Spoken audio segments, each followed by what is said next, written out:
भोजपुरिया पासबुक गायक विजय बहादुर चौबे भोजपुरी सम्राट का तरफ से आप जनता जनार्दन का लगे एगो हम प्रसंग भेजतनी धार्मिक जौना के नाम बा गरुड़ का भोजन।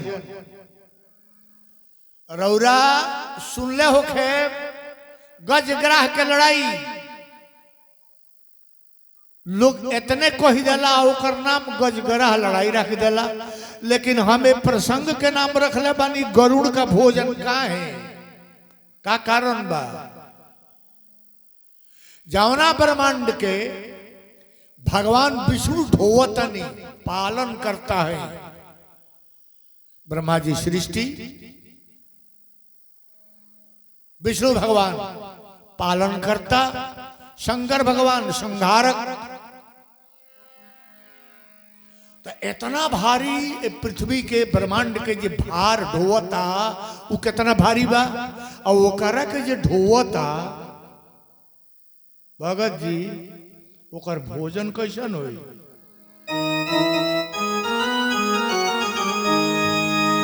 यह बात समझे के बा, गौर करी। पहले यह संदर्भ के त्रिकूट नाम के एगो पर्वत बा भैया, प्रसिद्ध बा। चारों ओर से क्षीर सागर से घेराइल बा पर्वतवा। 10,000 योजन ऊंचा आकाश में शोभा पावता। 10,000 योजन में वो कर गोलाई बा। 10,000 योजन बुझी ले, एक योजन में 4 कोस, हिसाब मिला ले भैया। ओ पर्वत में 3 गो शिखर बा। तीनों शिखर के अलग अलग नाम बा। एगो शिखर लोहा के बा, एगो शिखर चांदी के बा, और एगो शिखर सोना के बा।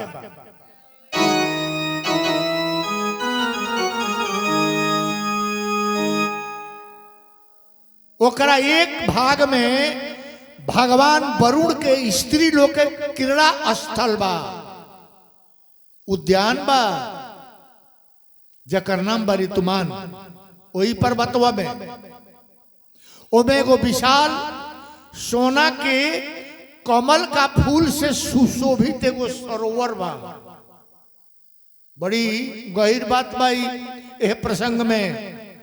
लाल कमल आत पत्र जैसन कमल से उस सरोवर इतना सुंदर लागता जो ओकर वर्णन का कहिया। ओई जा कृतज्ञ लोग, क्रूर लोग, नास्तिक लोग ओकरा के देखिए नहीं के सकत, ना वही जा सकता। यही बतिया के अब तनी गीत में वो तनी जान ली।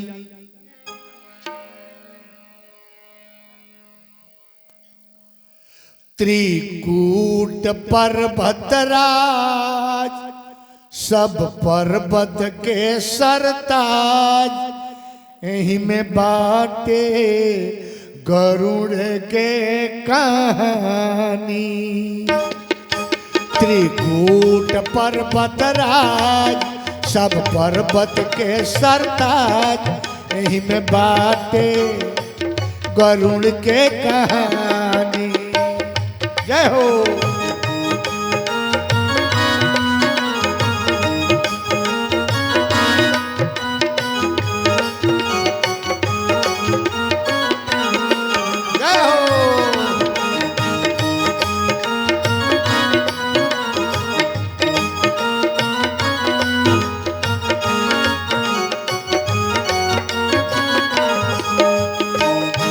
गरुड़ के कहानी बा। क्षीर सागर से बाटे घेराई,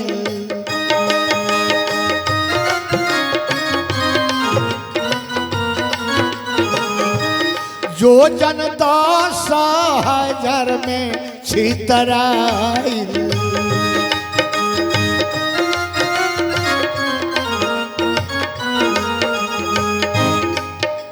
शिखर बाती नहीं कोना,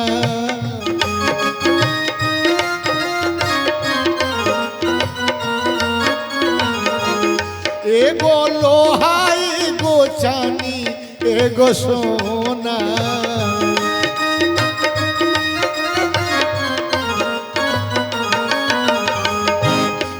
वरुण देवता के आस्थान, देव कन्या के उद्यान, एही में बाटे वरुण के कहानी।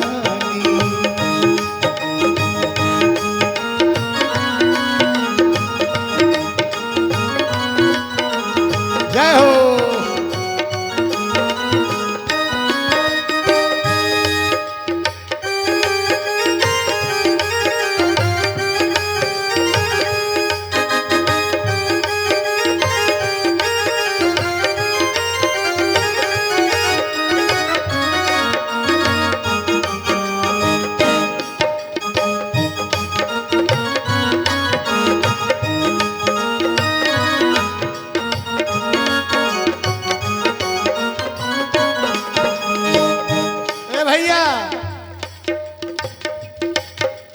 आगे सुनी तनी।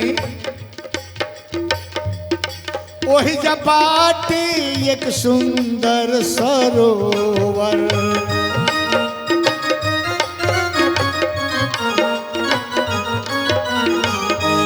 जही में स्वर्ण कमल चमक मनोहर।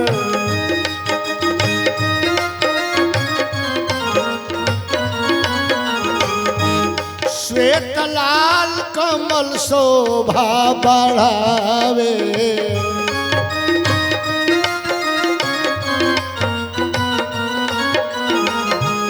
दुष्ट नास्तिक लोग देख नहीं पावे।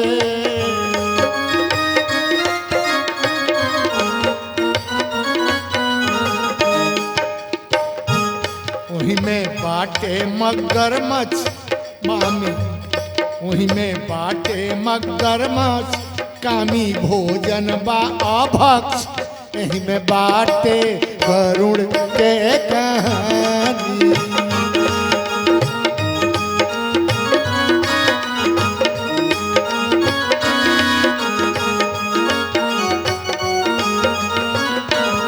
अरे वो मगरमच्छ में कामी बा, क्रोधी बा, काहे बा? अब जानी मगरमच्छ काहे भइल।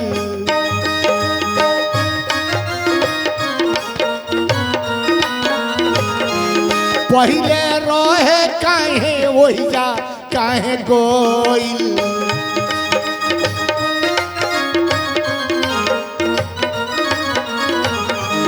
गजग्राह के लड़ाई भी बताए भी,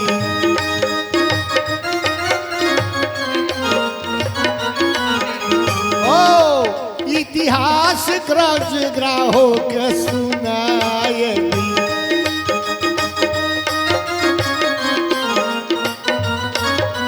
भैया हो दूदू मुनि लोग के श्राप, गजग्राह काटे पाप।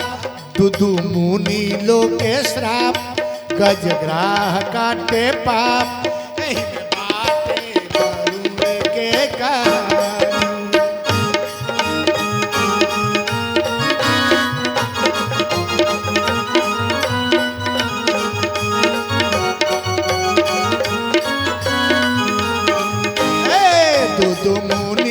लोक श्राप, गजग्राह काटे पाप, एही में बाटे वरुण के कहानी।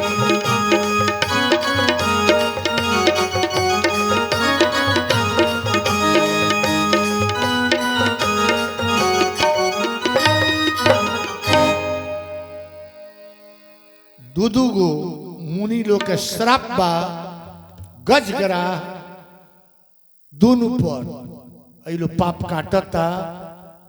ओइया यह बात समझे के बा हमनी का धर्मशास्त्र में एक गो बात बा जौना के समझल जाई तय करे इतना नीमन मत निकली मतलब संस्कार बन जाई, समाज बन जाई, परिवार बन जाई। यही खातिर कुल कथा बनावल बा, कहानी बनावल बा। कथा अमृत भैया, अगर सुने तो समझे तो, ना तो कोनो बतिये नहीं खे। एक बेर ओ ग्राह बा, काहे बा? एक बार हूहू नाम के एगो गंधर्व, सबसे सुंदर गंधर्व होले, जानी ले, सबसे सुंदर, चाहे पुरुष होके चाहे औरत होके, सबसे सुंदर। तो एगो हूहू नाम की जो गंधर्व बा, विशिष्ट अप्सरा, विशिष्ट मैंने बुझे तो मेरी नंबर 1 स्वर्ग के अप्सरा के लेके जल क्रीड़ा करे खातिर वही सोना का कमल, जहां सोना के कमल वाला सरोवर बा, वही में गइल बा। आ वही सरोवर में एगो देवल मुनि ऋषि बड़े अघमर्षण जाप करते रहे। अघमर्षण, अघमर्षण जाप केकरा के कहल जाला? संपूर्ण पाप भूतपूर्व में पहले कहले बानी तवन वर्तमान बतवन, ओकरा के समाप्त कर देवे खातिर अघमर्षण जाप होला। देवल ऋषि मुनि कर रहल बड़े। अब बुझाइल हूहू का जौन गंधर्व बा, जे हेतना अफसर लेके आइल बनी जल में क्रीड़ा करे खातिर, आई तो देखत नहीं जे तो जापे करत रही जाले, जाप पे। ए भाई, पानी में डुबकी लगा जाके देवल ऋषि तो माला लेके जपत रहे, उगर गोड़वा खींचत जे भाग जास, जे हम जल क्रीड़ा करी, शराब दे दे, तुम यहीं पर ग्राह बन जाओ। निकलल पानी में से देवल ऋषि मुनि के गोड़ छान के लागल रो कि जौन हम जौना फेर में पड़ल बानी, हम विशिष्ट अप्सरा लोग ले आइल बानी, जवानी का चढ़ाई में हमरा कुछ बुझाई लना, ऐसा ऋषि के साथे ऐसा धोखा कैले बानी, हमरा लायक हमरा शराब मिलल बा, बाकी माफ कर दिया, कोनो उधार का रास्ता बता दी। तो देवल मुनि का हूहू नाम के जोन ग्राह बनल बा, तब ग्राह बने का पहले देवल मुनि ओकरे से बात होता। हूहू गंधर्व रोवे तारे अपना पाप से, हूहू गंधर्व रोवा तारे अपना पाप से, नरक में गईनी देवल मुनि रौरा श्राप से।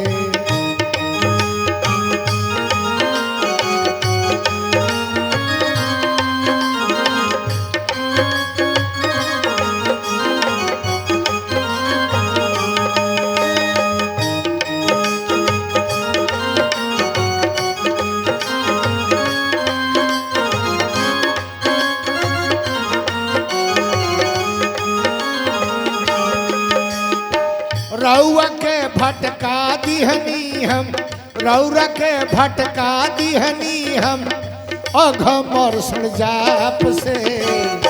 हूहू गंधर्व रोवा तारे अपन पाप से, नरक में गईनी देवल मुनि रौरा श्राप से।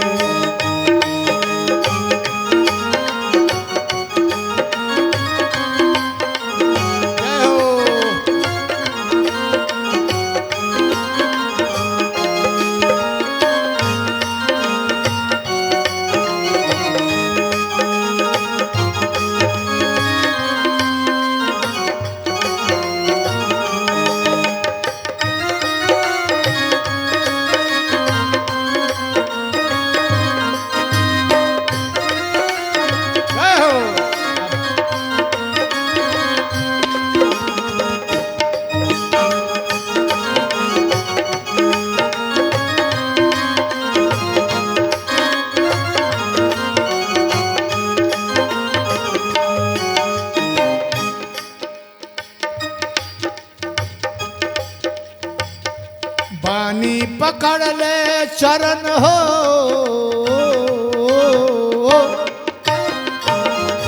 पानी पकड़ ले चरण राखी हमर पानी, छनही में खत्म भइल चढ़ली जवानी।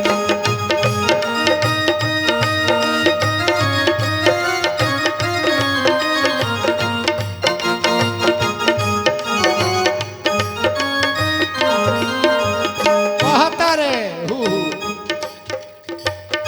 मनवा हमार पूछे, मनवा हमार पूछे, मनवा हमार पूछे गलती अपने आप से, नरक में गईनी देवल मुनि रौरा श्राप से।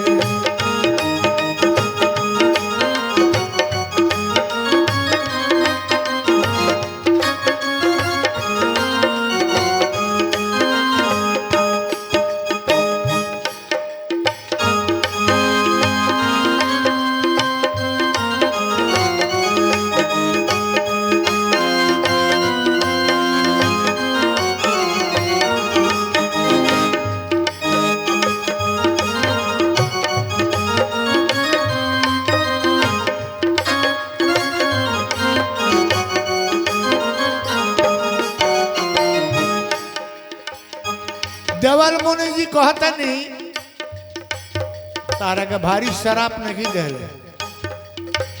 ताहा जौन गलती कर बड़ा ठीक ओकरा हिसाब से नाप तौल के करनी के फल यही जाहो,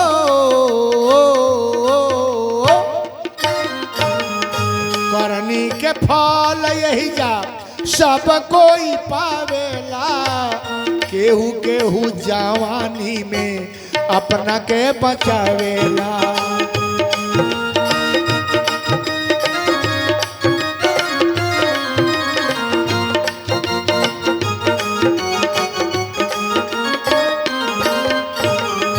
गलती के श्राप बाटे, गलती के श्राप बाटे, गलती का हिसाब से एकदम नाप तौल के दहले बनी। गलती के तो श्राप बाटे, गलती का हिसाब से, नरक में गईनी देवल मुनि रौरा श्राप से।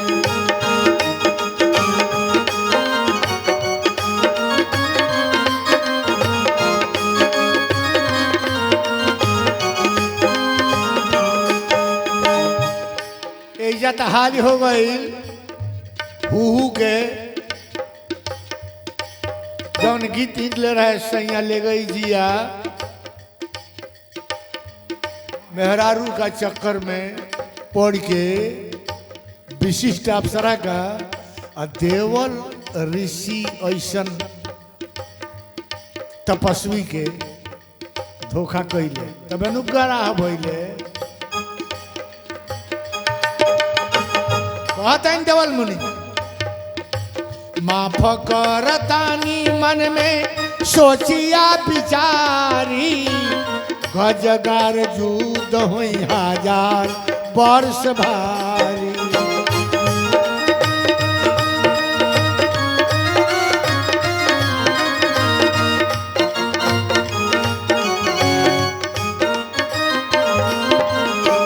माफ करतानी मन में सोचिया विचारी, गजग्राह युद्ध होई 1000 वर्ष भारी।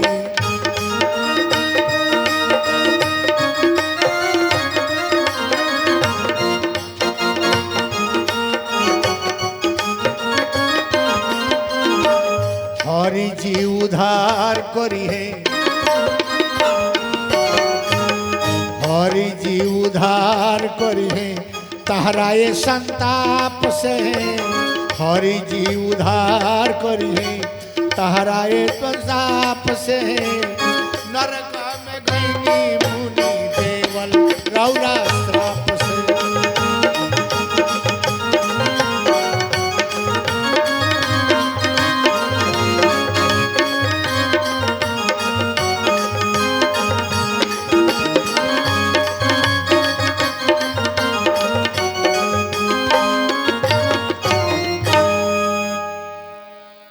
देखिए भैया,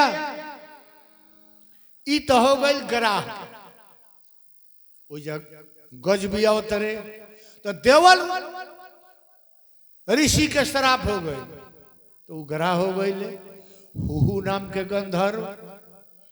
और गोज, गोज बने हाथी, ई कहां से आ गए? ठीक वही समय में अगस्त ऋषि जात रहनी, भगवान त्रिपुरारी शंकर भगवान के नाम लेते। आ इंद्रदुम्न नाम के एक जन राजा पांड्य वंशी के, ए भैया तपस्या करते रहे वही जा। अगस्त ऋषि जाता रहे, आई खाड़ा नहीं खन हो। अगस्त मुनि जी थोड़ा दूर जाके दूडक चढ़ दे, फिर रिटर्न हो जाते, लौट जाते। कहनी कि तुम घमंडी गजेंद्र बन जाओ। गज इंद्र गजेंद्र, हाथी में श्रेष्ठ घमंडी। अब तो जौन बाबू जैसे उठ के और दौड़ल बड़े इंद्र दुम्न नाम के राजा, कहते रहे हे प्रभु हमरवा के ना देखने, देखबे ना कहनी।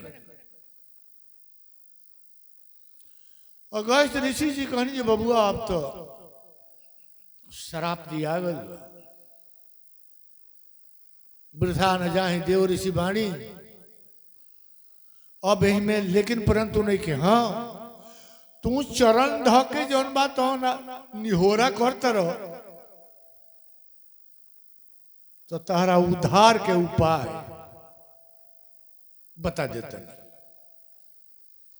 तनी एहिजा तनी सुनी, कितना बढ़िया बात अगस्त ऋषि कहतनी। इंद्रदुम्न नाम के ब्राह्मण अथी से राजा जी तपस्या करते रहे, उनका से जो शराब दे दे रहे बने। लेकिन सुना,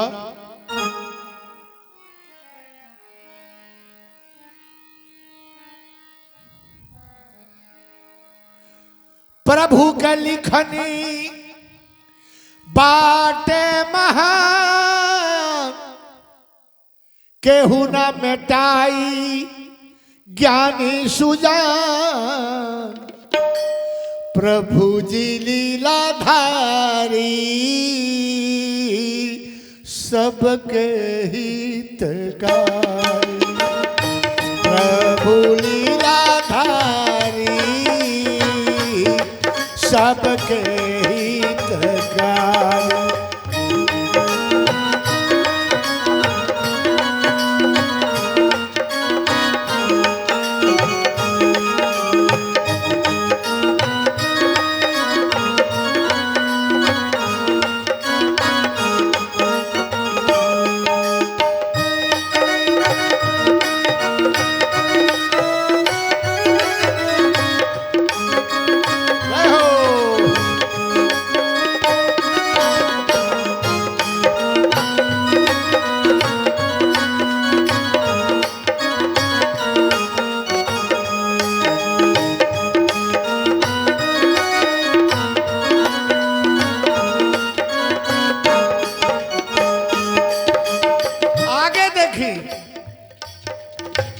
इंद्रदुम्न नाम के राजा तप करत रहले बड़ा भारी।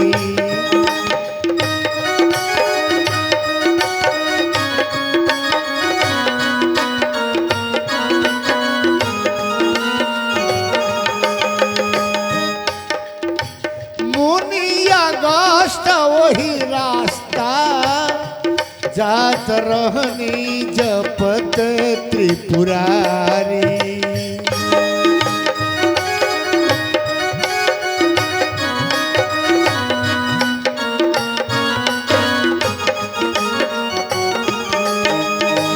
ना देखले पांडे बंशी जात, ना देखले हो पांडे बंसी मुनि का क्रोध भारी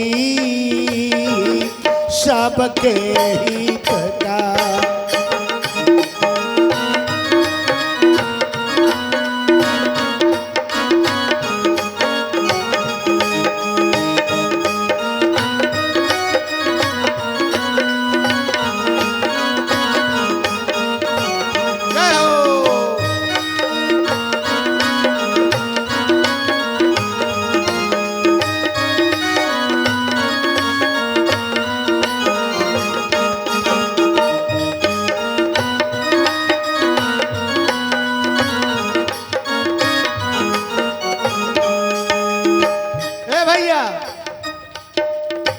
कहले मुनि बड़ बड़ा देख के नहीं भइलो तू खाड़ा।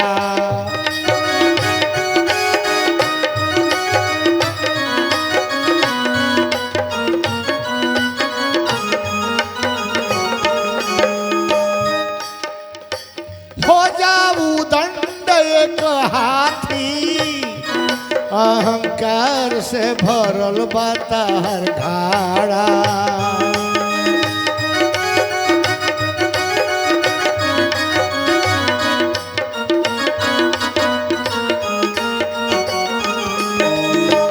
पाँव धइले आखिलोर भइले हो, पाँव धइले आखिलोर भइले करी मुनि बुधारी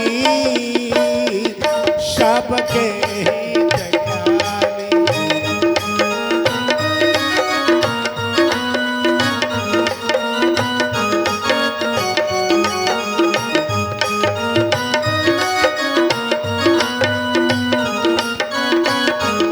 ए भैया अंत में कहता रे राजा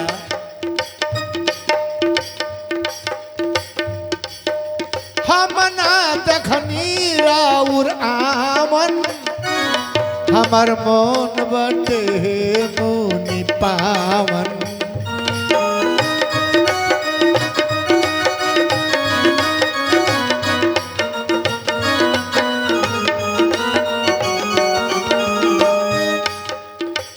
करी उपाय मुनि ऐसन हमार जीवन बना दी सुहावन।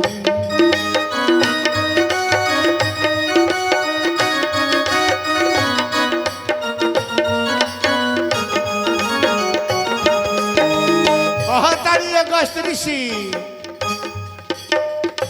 हरियाए भी कृपा देखलाए भी हो, हरियाए भी कृपा देखलाए भी प्रभु हई अघहारी सबके हितकारी।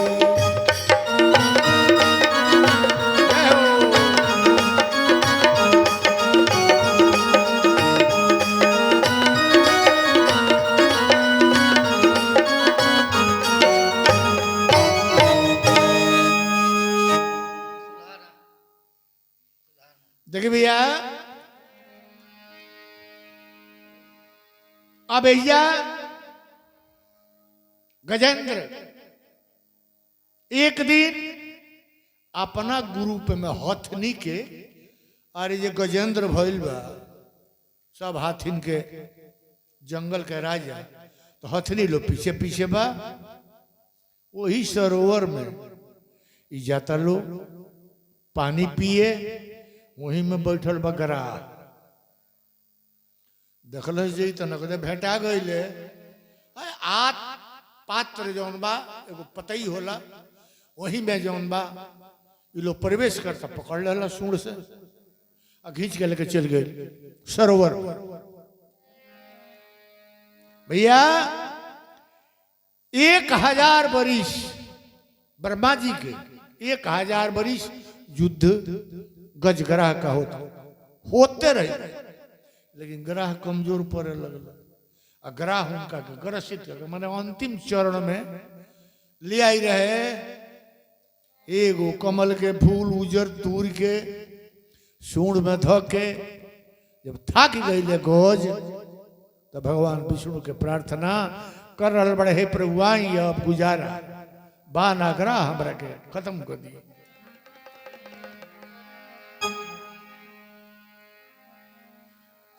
केंगा प्रार्थना करते रे अरे यही बात कहिया अरे लुटा जाए जहिया हंसाई होई ना हंसाई होई ना आ तोहरा नाम के गोसैया हंसाई होई ना ओ हंसाई होई ना।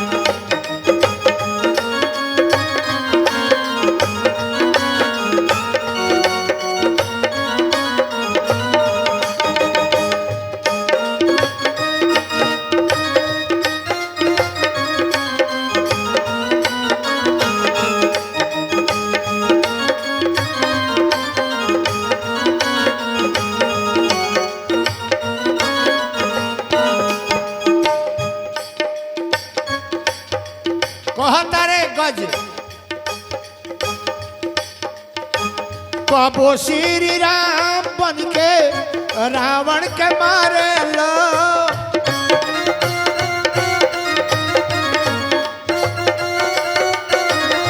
बन श्री कृष्ण ग्वाल बाल के उबारे लो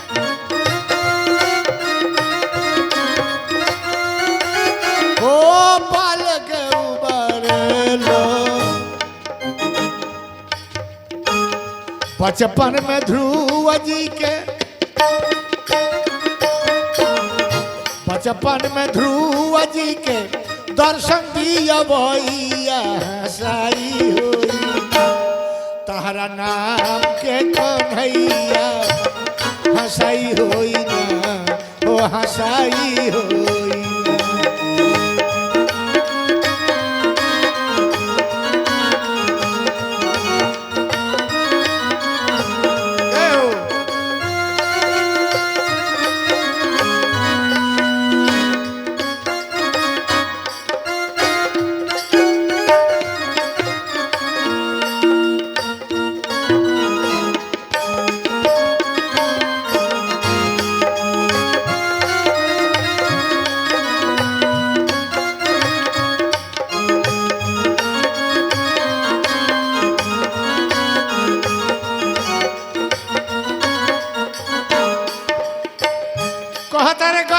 हे प्रभु अब जन ना बच गणिकावगी धया जामिल के तरल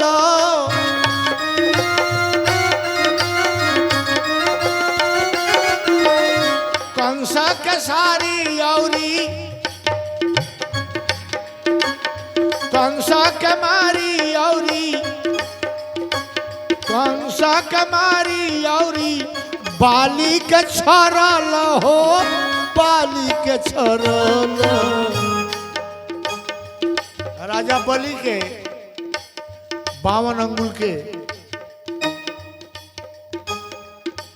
छत्ता लेके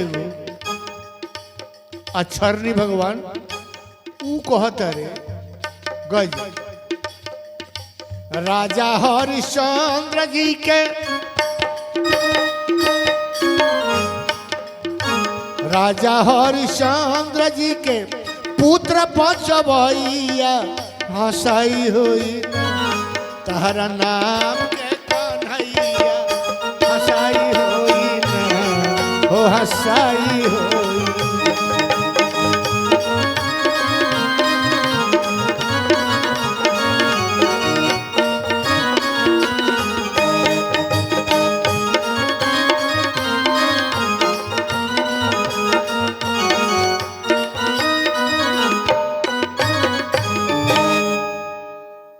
भैया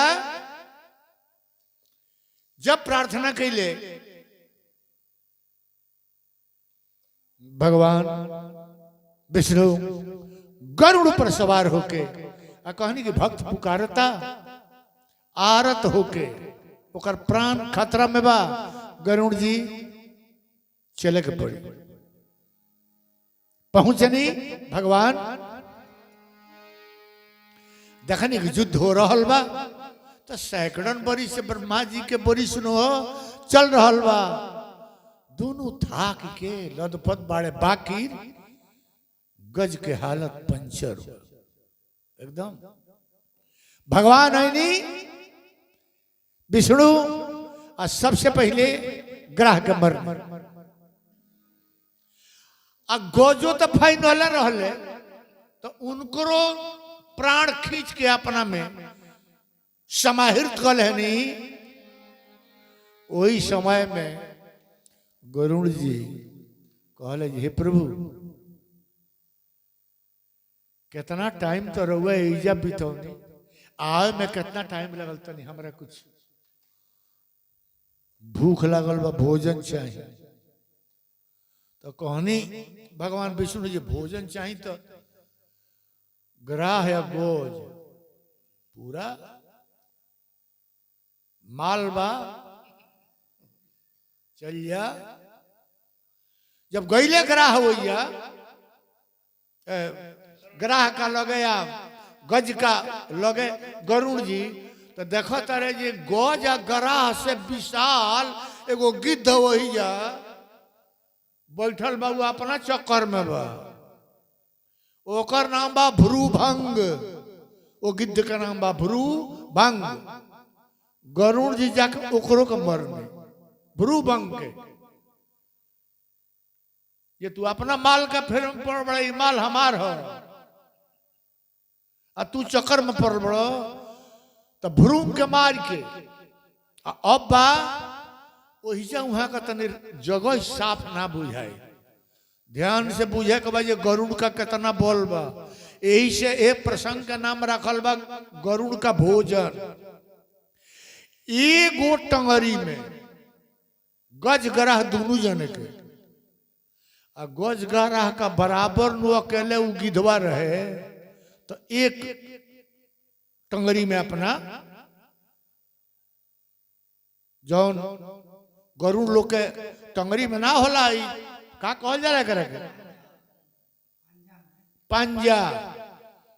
एगो में भ्रूभंग एगो में गजगरा दोनों जने के आ उड़ल बाड़े हो देखले समुद्र में एगो जम्बू माने जामुन तो वो जामुन जो स्वर्ण सोना के ऊपर पेड़ बा जम्बू सोचले जे रे बड़ा दूर में फैलल बा यही पर बैठ के कहे न खाली जैसे बैठा तारे तले जोन दाढ़ी रहे तुम आरा के जोन बा तुम टूट जाता ओकरा के चोंच में धल ले जाने वाला बात भाई कहे चोंच में धल ले कि ओई में 60,000 बाल्य खिल ब्राह्मण वेद पढ़ता रहे वो धोधड़ में कहले अगर 60,000 ई ब्राह्मण बाल्य खिल मर जाता रे तब तो हमरा पर महापाप लगी तो ओकरा के चोंच में धल आ चोंच में धा के पीठी पर फेंक ले आ उड़ल ए भाई जब उड़ता रे तो रास्ता में उनकर बाबूजी भेटाता रे गरुड़ के पिता के हो कश्यप ऋषि जाने वाला बात भाई कुली तनिया करा के देखी है कवित में एक कहीं टांग में भ्रूभंग के आ दोसरा में तो गजोर ग्राह उठाई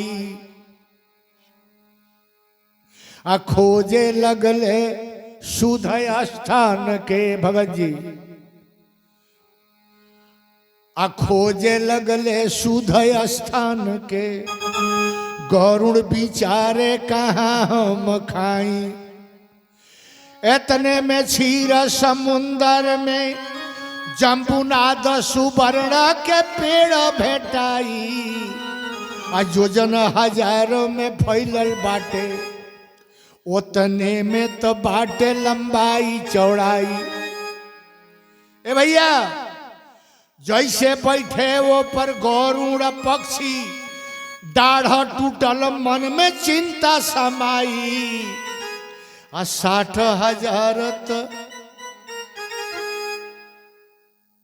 आहाय 60,000 बाल खिल्य ऋषि, यही में हमारा तो ऊपर सराप हो जाए।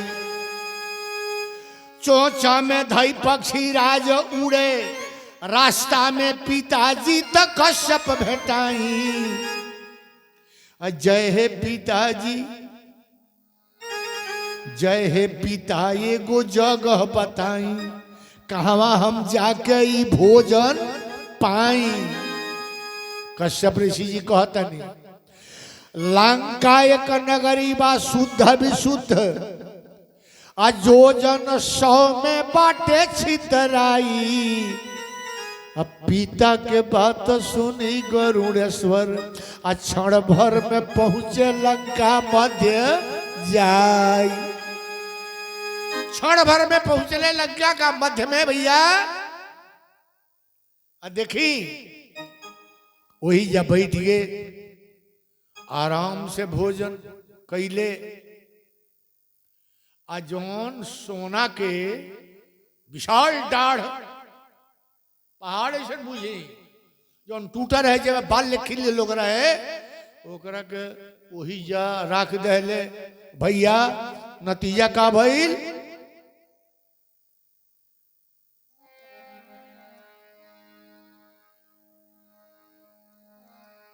जब एगो भ्रूभंग गिद्ध ए लोके ई मिल के 3 गो शिखर हो गए। आ जौन पिठिया पर लदल वही जधो दहले, तो ऐसे एगो सोना के शिखर हो गई, एगो चांदी के शिखर भइल, एगो लोहा के शिखर भइल। लंका में अभी भी त्रिकूट पर्वत बाटे। देखिए भैया, कुछ विद्वान लोग कहेला जे गज ग्रह के लड़ाई सोनपुर में भई। नाम भी बा सोन माने सोना पुर, सोना के पुर। वही जा 1 महीना 100 महीना है, 2 महीना वही जा मेला रहेला। एकरा पीछे कारण तो जरूर बा।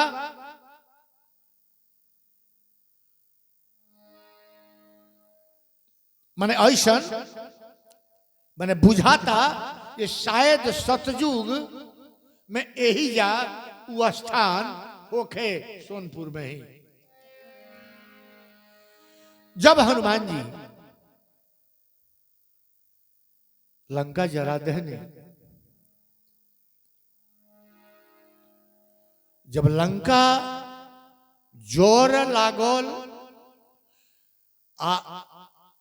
त्रिकूट पर्वत पर जौन धई रहे उ सोना के जामुन के, जब ओकर धार बहे लागल तो सारी लंका सुवर्णमय हो गई। सोने सोने नीचा ऊपर अप डाउन।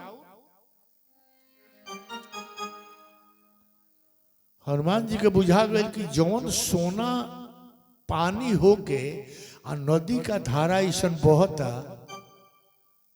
सारा लंका जौन बस सोनामय हो गई,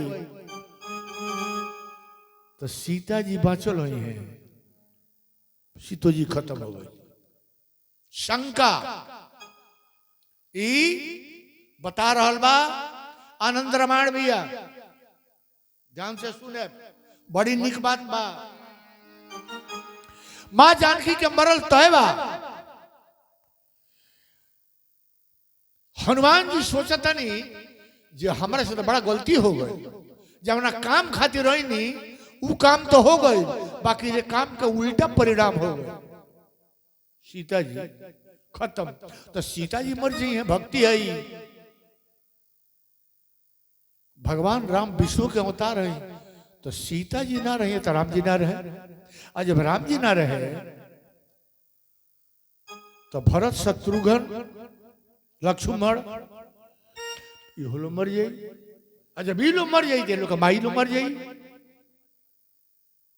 जब राजा जनक का पता लगी जे हमार बेटी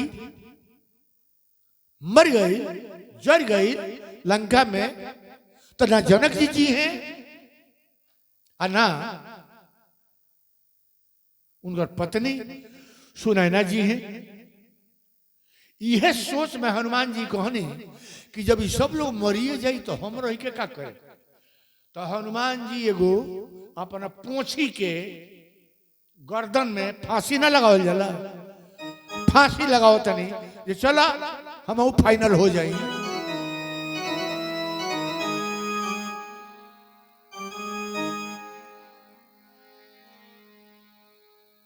जैसे फांसी लगाओ तनी हनुमान जी तले आकाशवाणी भाई, आए हनुमान जी फांसी मत लगाई, सीता जीवित बड़ी।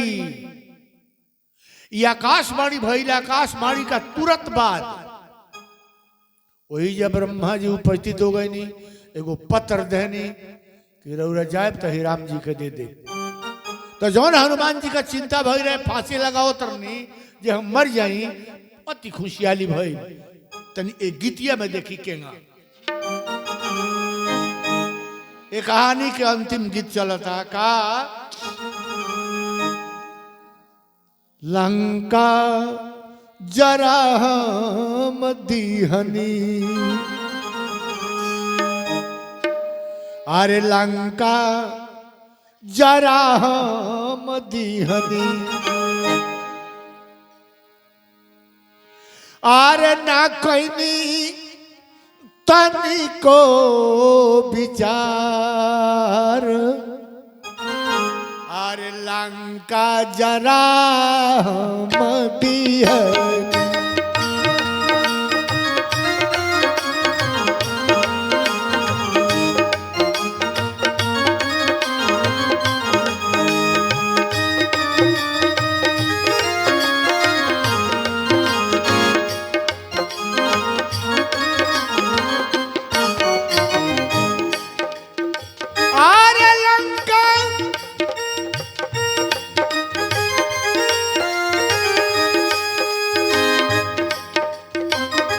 लंका जरा हम दीहनी, ना कहीं तनिको विचार, वही जा ना कहीं तनिको रे विचार, सीता माता भी जरी गई, सीता माता भी जरी गई, छाती पीट तारे बारंबार, सीता माता तो जरी गई।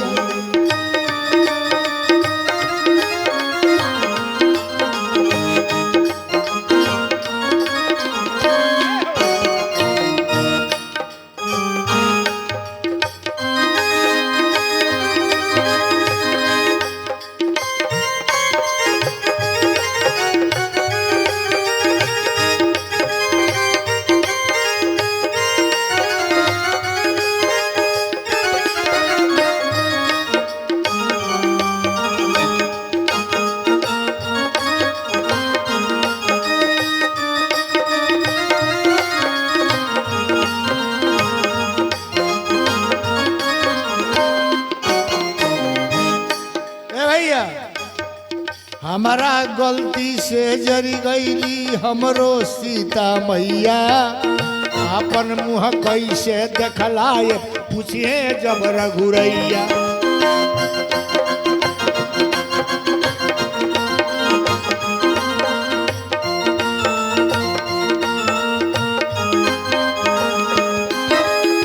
सबसे अच्छा बालंके में हमहू भी मर जाई, मैया ना रही है तो राम कहाँ रही पाई। भरत लखन शत्रुघ्न भाई,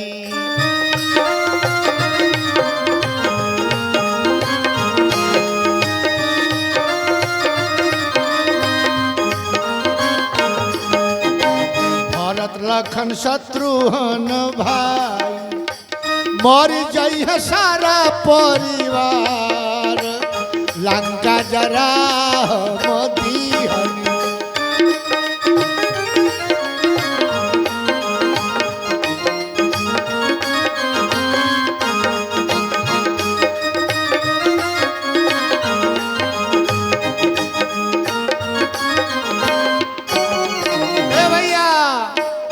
हनुमान जी सोचता ने सुनी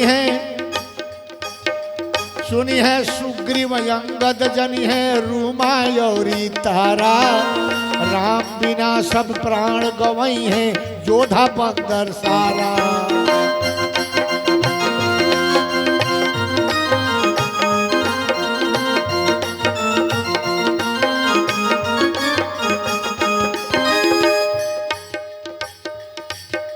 कौशल्या सुमित्रा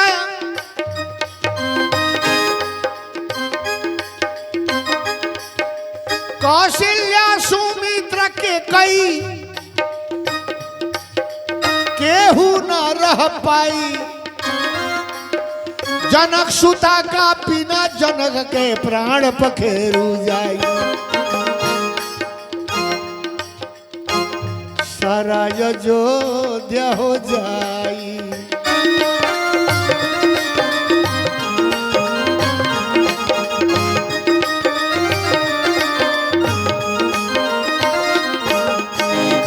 सारा अयोध्या हो जाई। बिना राजा रे बेकार लंका जरा हो मोदी हनी।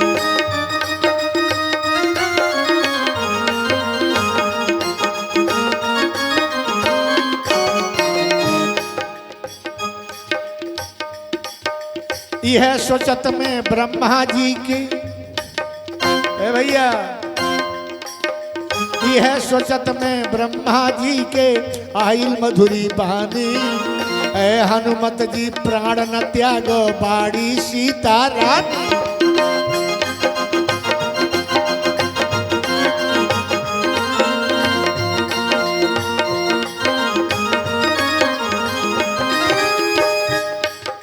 सुनी आकाशवाणी हनुमत जी जय श्री राम पुकारे। भाई खुशी हनुमान कयो सन राम राम जयकारे। गरुड़ भोजन सोने के लंका।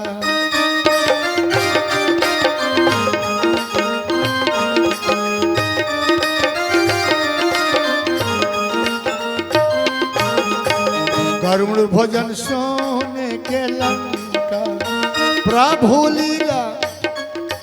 प्रभु लीला जानी सकार लंका जरा मोदी हनी।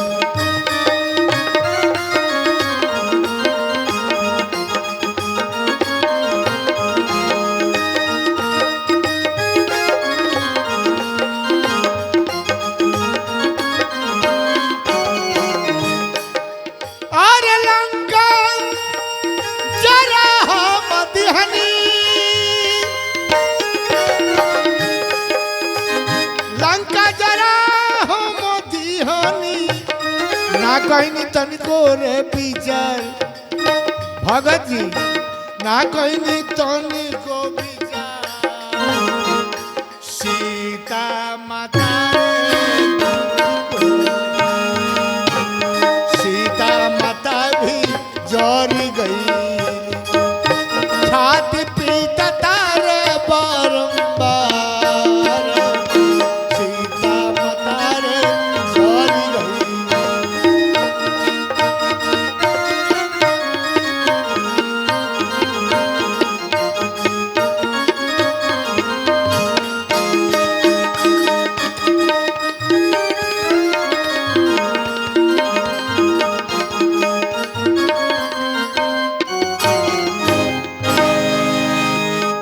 एक तरह से भैया गरुड़ के भोजन जौन प्रसंग रौरा सामने रखनी है इस समाप्त भइल। जरूर एक बारे में मनन चिंतन करेगी चाहिए। बोली प्रेम से विष्णु भगवान की जय।